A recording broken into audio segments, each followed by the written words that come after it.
mengenai pengalaman gitu, experience di Malaysia. First time datang ke Malaysia saya waktu cari kerja, ternyata saya merasa bahasa Inggris sangat penting Ya, diperlukan. memang penting bahasa Inggris Indonesia. Walaupun memang bahasa kebangsaan Melayu, tapi saya realitinya melihat dan merasakan sendiri ketika saya mau masuk salah satu hospital terbesar di Malaysia, yang terbesar, yang swasta itu. KPJ. KPJ. Saya ditolak waktu itu karena saya tidak fasih lah bahasa Inggris dan bahasa Melayu. Of course karena saya awal. Sebab karena pandai bahasa Inggris. Dan di Indonesia itu tidak biasa bahasa Tidak Inggris. biasa ya. Di sana Di Indonesia bahasa Inggris. Even kalau you tanya student yang belajar medical di Indonesia, Tidak biasa.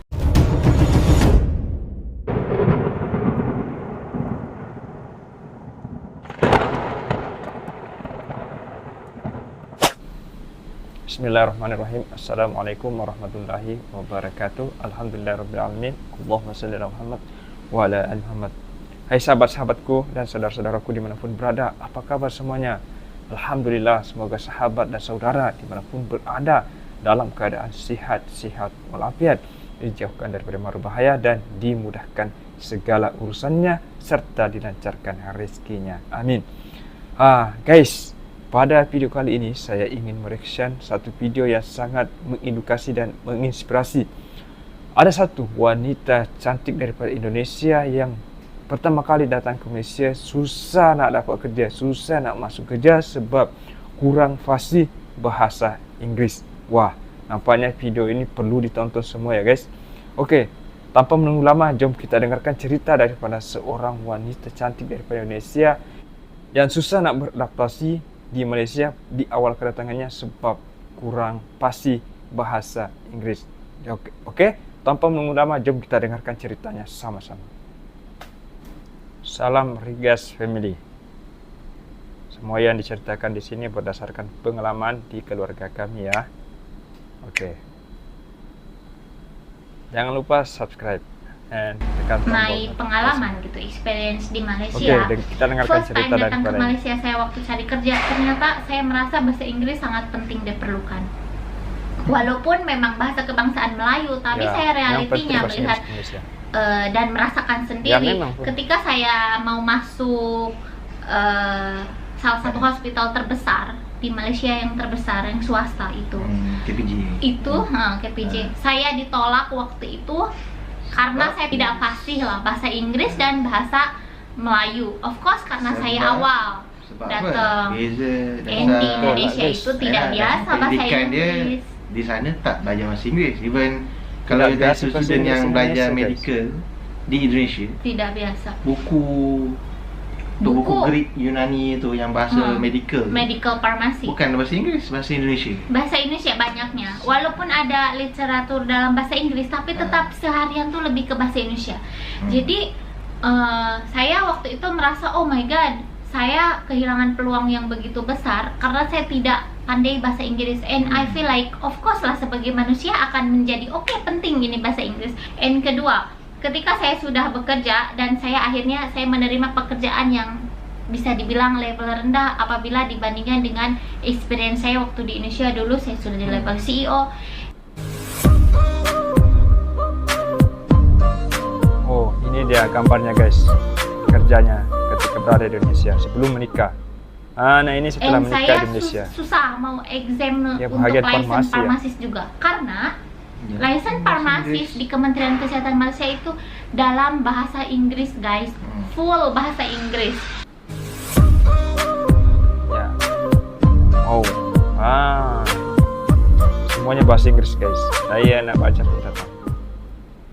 Mungkin Malaysia juga tidak tahu semuanya ya tentang ini gitu. Jadi dari sana, of course saya menjadi punya kesimpulan, oke, bahasa Inggris sangat penting ternyata ya di Malaysia gitu. So sebab tu dalam family bahasa Inggris kita banyak gunakan bahasa Inggris juga. Bahasa Inggris kan di Indonesia juga formulanya sama, satu dunia sama gitu, dan memang saya belajar. Hanya saya tidak fasih karena di Indonesia tidak terbiasa seperti exam license farmasis di Indonesia dalam bahasa Indonesia gitu. Penggunaan di university mostly bahasa Indonesia.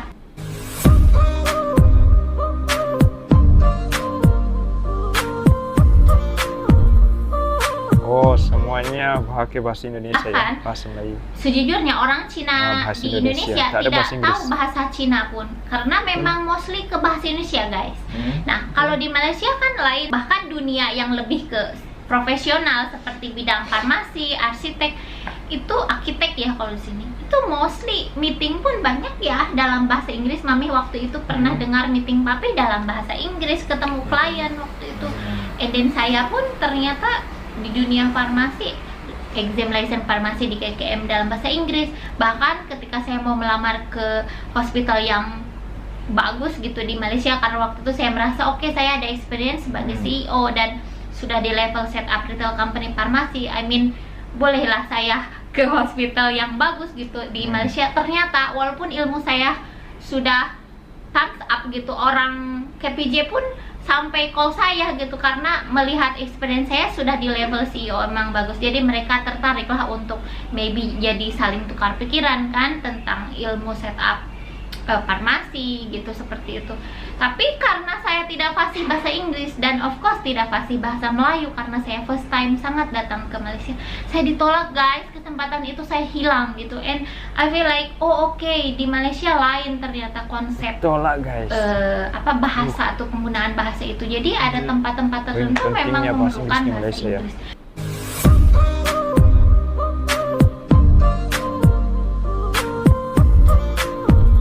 Semua diceritakan ini berdasarkan pengalaman di keluarga kami. Tentu akan berbeda keadaan dengan pengalaman di keluarga lain.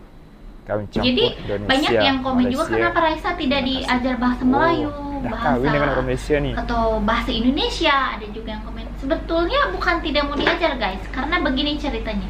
Waktu memutuskan bahasa Inggris kakak, saya ada experience tadi kan bercerita bahwa begini-begini saya sampai kehilangan peluang. Of course saya merasa bahasa Inggris penting. Saya melihat From a cost perspective, every new market that we set up on Shopify is essentially zero cost to us.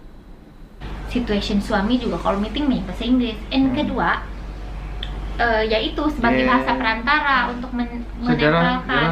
akan belajar semua bahasa, tapi AI budak-budak ni dia tak boleh nak paksa dia orang serap semua. Ya, serap semua. Kita awal kita akan cakap bahasa yang kita dengar siaran di rumah. Kan bila ke sekolah baru kita belajar bahasa kedua, itu bahasa Inggeris. Lepas tu nanti bila ke sekolah menengah ada pula yang belajar bahasa Arab, ada yang tambah lagi bahasa Cina. Dalam Universiti, pergaulan. dia orang tambah pula lagi belajar bahasa. Kalau kat UiTM kan kita kena pilih bahasa tambahan ada kan. Ada yang belajar bahasa Perancis, ada yang belajar bahasa Jepun. Tapi kan itu kan berperingkat. Sebab apa? Sebab perkembangan minda tu, perkembangan otak tu dia meningkat lah sepanjang usia kan. So Ada perubahan. oleh sebab tu Ya, di dia Malaysia kata, pun banyak Jepun juga. memang first anak I kena bahasa Inggeris. Sebab ada perbezaan bahasa antara bahasa sini dengan bahasa Indonesia. Salahnya banyak sangat dalam So, apapun. kalau you bayangkan lah, kalau I dengan my wife bercakap dah ada salah faham. So you nak cakap ke anak you, I cakap bahasa Melayu, Mami cakap bahasa Indonesia. Tak pening pula tu.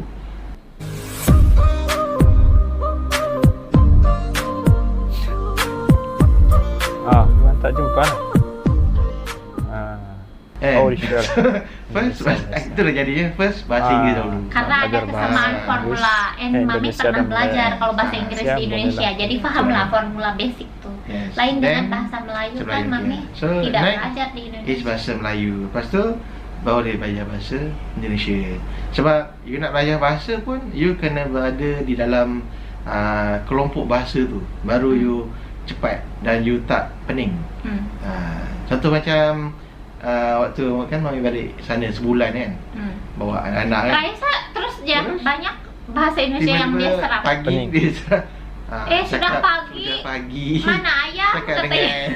cakap Pening dengan di Indonesia tu. atuk nenek dekat sana Kepala. kan. Bahasa Indonesia. So Sudah pagi mana ayam? Dia tak tanya macam tu tahu. So, I tak risau pasal benda tu. Sebab bila di sekolah, dia akan belajar bahasa Melayu nanti si kakak, karena sebab pergaulan di Malaysia lebih banyak ke bahasa Melayu kan. So, orang yang tak berada dalam situasi kita orang ni mungkin tak faham kan. So, I nak mudahkan anak I supaya dia tak pening macam I. So, peringkat lah. Jadi kan, first bahasa Inggeris supaya komunikasi dalam family tu lebih mudah lah. Contoh macam ni lah, apa, ayam dengan itik kan, cakap bahasa masing-masing sampai bila nak faham. So mestilah ada orang tengah dia yang Kasihlah jadi menetralkan, bukan memberikan juru cakap, dia punya pencerahan. pengalih bahasa dia. So jadi bahasa yang penting untuk menjelaskan satu benda meluruskan. yang boleh berlaku salah faham. Meluruskan. Begitu Ada juga. penterjemah, So, dua-dua harus ada boleh penterjemah ya kalau tidak paham. So bila once you boleh communicate satu bahasa, you boleh belajar bahasa-bahasa lain, dah tak susah lah. Sebab you dah ada satu bahasa yang bila you tak faham, you Oke, cakap dalam bahasa ni. Inggrisnya itu Bahasa kan yang Inggeris, menetralkannya. So, kita merasa seperti itu. Bahasa Inggris Sama itulah macam- yang menetralkan macam antara bahasa Indonesia dan lah. bahasa Malaysia. I belajar bahasa Inggeris pun, tapi kan translate from bahasa Melayu kan. Banyak rata-rata kita belajar macam tu juga. Dan lebih mudah lah untuk kakak nanti kalau untuk bahasa Melayu. Sebab waktu kak mau saya bawa Raisa ke pergaulan bahasa Inggris juga agak susah ya sini. Sampai kita dari Puchong tuh ke Intermark Mall guys, ke KL. Jadi di Malaysia juga kalau untuk keseharian bahasa Inggris memang sangat susah gitu untuk carinya. Sampai bawa Raisa sekolah tuh ke Intermark Mall. Kecuali di kawasan tertentu dan dalam bidang pekerjaan. Jadi nanti kalau bahasa Melayu kakak lebih mudah karena di sini memang terbentuknya mostly orang kalau dalam keseharian tidak di situasi kerja seperti itu lebih ke bahasa Melayu. Jadi saya tidak risau, Raisa pasti pandai bahasa Melayu, masuk sekolah rendah insya Allah ya Bi ya. Sebab di rumah macam I dengan my wife, kita bercakap bahasa Melayu, bahasa Indonesia. Tapi taklah yang full, dia dah bercampur kan. Di rumah anak-anak memang dengar bahasa Melayu. Sebab apa? Sebab kita tak 100% bahasa Inggeris. Sebab okeylah dia cakap bahasa Inggeris, tapi dia biasa dengan bahasa Melayu. So bila part dia akan belajar betul-betul, dia dah jadi satu kebiasaan lah. So dalam masa walaupun cakap bahasa Inggeris, benda-benda lain pun, bahasa lain pun didedahkan. Atuk nenek datang pun cakap bahasa Melayu juga. Melayu, kadang bahasa Kelantan ya. Si kakak diajak dengan mak tu waktu Kalau itu. dengan mak tok tak payah, mak tok saya cakap bahasa Kelantan lah. So I cakap macam ni, mungkin sebab family I pun, I, adik-beradik, ayah dan mak, kita orang basically ialah keluarga yang bercampur antara negeri. Campur. Ayah Mana Melaka, ada ayah mak Kelantan. So tapi ayah I di rumah tak cakap Melaka pun. Dia tak cakap pun kat I Hawau ataupun Periuk. Oke guys, itulah tadi cerita daripada seorang wanita dari Indonesia yang berkahwin dengan lelaki Malaysia. Namun netizen saya sangat berharap agar tidak ada yang marah, tidak ada yang kecewa dan tidak ada yang kesal dengan video ni. Sebab wanita ni cuma menceritakan apa yang berlaku di Malaysia, cuma menceritakan budaya bahasa Inggris di Malaysia itu berbeda dengan di Indonesia, dan tidak lain tidak bukan itu hanya cerita dari dia, pengalaman dari dia. Tidak ada unsur nak merendahkan ataupun menghujat, tidak ada sama sekali ya. Dia hanya menceritakan pengalaman tentang bahasa Inggris, budaya bahasa Inggris di Indonesia dan di Malaysia. Oke guys, itulah saja perkongsian pada hari ini. Semoga video ini menginspirasi dan mengedukasi, sebab nampaknya wanita daripada Indonesia ini sudah pasti ya bahasa Inggris semenjak berada di Malaysia. Wow, ini adalah pencapaian yang baik dah tinggal di Indonesia. Apalagi kalau sudah kawin dengan orang Malaysia, memang mantap lah bahasa Inggrisnya nanti, insya Allah. Oke guys, assalamualaikum warahmatullahi wabarakatuh dan jumpa di next video. Terima kasih.